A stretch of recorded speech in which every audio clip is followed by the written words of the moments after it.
Hey everyone, my name is Earl Christian Vicario and welcome to my blog. Today I'm gonna show you what example of native Filipino product.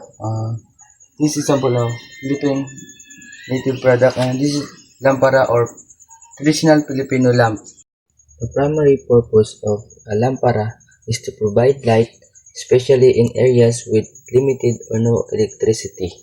This practical aspect is central to Filipino art, which often emphasizes usefulness and practically in daily life.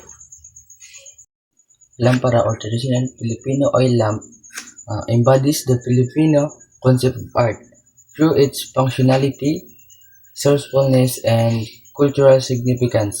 It's not just a source of light, but a piece of everyday life that reflects Filipino values and ingenuity.